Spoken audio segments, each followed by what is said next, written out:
নমস্কার সবাইকে, জয় মা কালী। কালী পুজোর রাতে না হলেও কালী পূজার পরের রাতেই চলে গেলাম সপরিবারে পুজো পরিক্রমা করতে।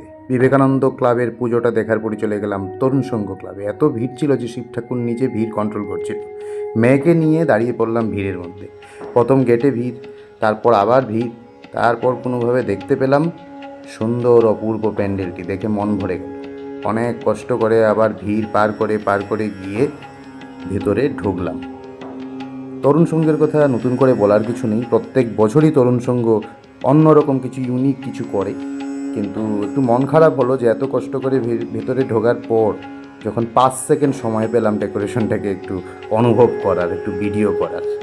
আমরা বেরোচ্ছিলাম, আরও মানুষ ঢুকছিল, যা হয় আর কি। তারপর বাড়ির লোককে বাড়িতে রেখে আমি আবার রাত 2টোর পর বেরিয়ে পড়লাম পুজো দেখতে। চলে গেলাম আমার অনেক পুরনো, আমার একটি ফেভারিট ক্লাবে, বিধান স্পোর্টিং ক্লাব। বিধান স্পোর্টিং ক্লাবে আগে ঢাকের কাজ খুব ভালো হতো। ওই নস্টালজিক ব্যাপারটা নিয়ে আমি চলে গেলাম। ভালো ছিল, বেশ সুন্দর, নারী শক্তিকে আধার রেখে একটা ডেকোরেশন। তারপরে চলে গেলাম যুব তরুণ সংঘ, জেটিএস নামে এই ক্লাবটি খুব বিখ্যাত। ভালো করেছে। থিমটা এক্স্যাক্টলি কী সেটা আমি বলতে পারবো না, কিন্তু হ্যাঁ, প্রকৃতিকে নিয়েই করেছে, তা বুঝতে পারছিলাম। পিস ব্যাপারটা ছিল। ঠাকুর দেখতেও খুব সুন্দর, একটা শান্তির প্রতীক এরকম মনে হচ্ছিল। তারপর চলে গেলাম রামকৃষ্ণ ক্লাব। জুবিন গার্গকে ট্রিবিউট দেওয়া হয়েছিল, সবাই ভিড় করে সেলফি তুলছিল, আমিও তুললাম। তারপর একটু প্যান্ডেল হপিং করাটা দরকার যখন গেছি, তো বেশ ঝাড় বাতিটাতি দিয়ে বেশ সুন্দর একটা রাজমহল একটা ব্যাপার ছিল রামকৃষ্ণ ক্লাবে।